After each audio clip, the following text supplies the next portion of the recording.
اعوذ باللہ من الشیطان الرجیم، بسم اللہ الرحمن الرحیم۔ فلا تهنوا وتدعوا إلى السلم وأنتم الأعلون والله معكم ولن يتركم أعمالكم، إنما الحياة الدنيا لعب ولهو إن تؤمنوا وتتقوا يؤتكم أجوركم ولا يسألكم أموالكم أن يسألكموها فيوفكم تبخلوا ويخرج أضغانكم. ها أنتم هؤلاء تدعون لتنفقوا في سبيل الله فمنكم من يبخل ومن يبخل فإنما يبخل عن نفسه والله الغني وأنتم الفقراء وإن تتولوا يستبدل قوما غيركم ثم لا يكونوا أمثالكم. صدق اللہ العظیم۔ السلام علیکم ورحمۃ اللہ وبرکاتہ۔ یہ سورہ محمد کی آیتیں ہیں جس میں ارشاد ہوتا ہے، تو تم لوگ ہمت مت ہارو اور نہ بلاؤ صلح کی طرف، اور تم لوگ غالب رہو گے، اور اللہ تمہارے ساتھ ہے، وہ ہرگز حق تلفی نہیں کرے گا تمہارے اعمال میں۔ دنیاوی زندگی تو صرف کھیل اور تماشا ہے، اور اگر تم لوگ ایمان لاؤ اور تقوی اختیار کرو تو وہ دے گا تم لوگوں کو تمہارا اجر، اور نہیں مانگے گا تم سے تمہارا مال۔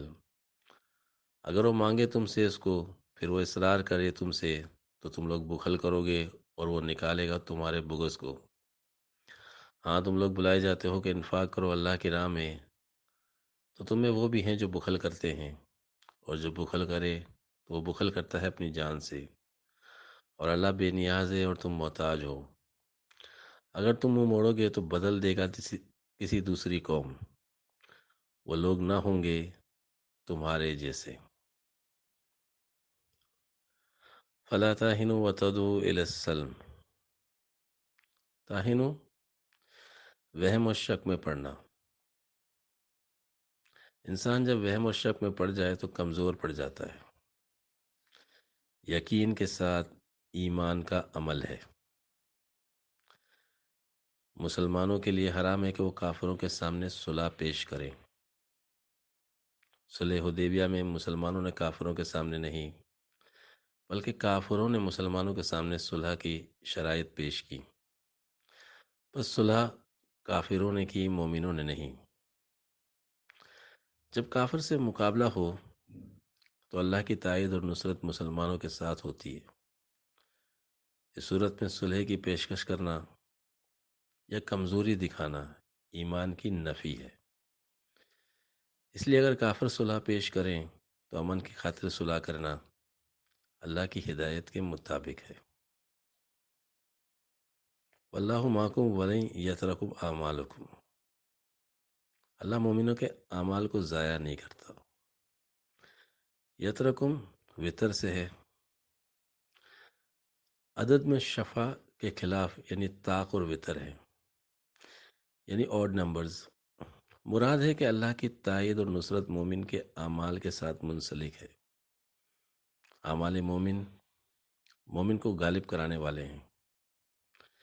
ایک مومن جب اللہ کی سنتوں پر عمل کرنے والا ہے تو وہ کسی طرح مغلوب نہیں ہو سکتا۔ اللہ غالب ہے تو مومن بھی غالب آنے والا ہے۔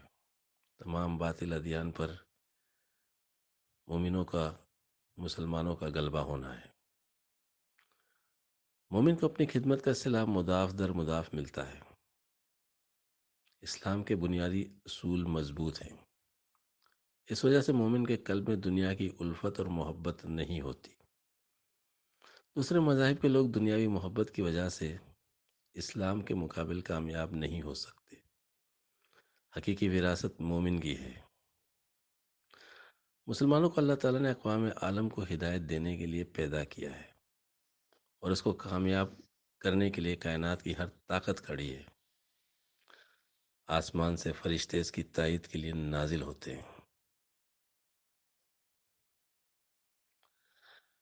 جان اور مال اللہ ہی کا دیا ہوا ہے۔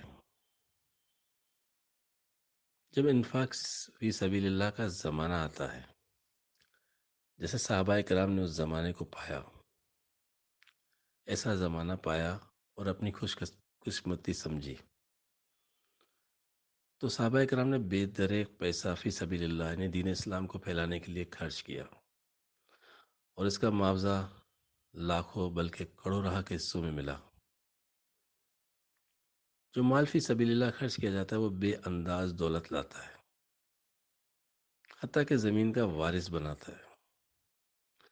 مال غنیمت انعام ہے، انعام اللہ کی طرف سے دیا جاتا ہے، اللہ کی رضا سے ملتا ہے، اس لیے اس کا سوال نہیں کیا جاتا۔ یوتیکم اجورکم ولا یسألکم اموالکم، پھر فرمایا یسألکم فیحفکم تبخلوا ویخرج اضغانکم، یعنی پہلی آیت میں بتایا اگر تم ایمان لاؤ گے تو تم کو وہ اجر ملے گا، اس کا سوال نہیں کیا جائے گا، اور دوسری آیت میں بتایا کہ اجر بغیر انسان کی محنت اور قربانی اور عمل کے نہیں ملتا۔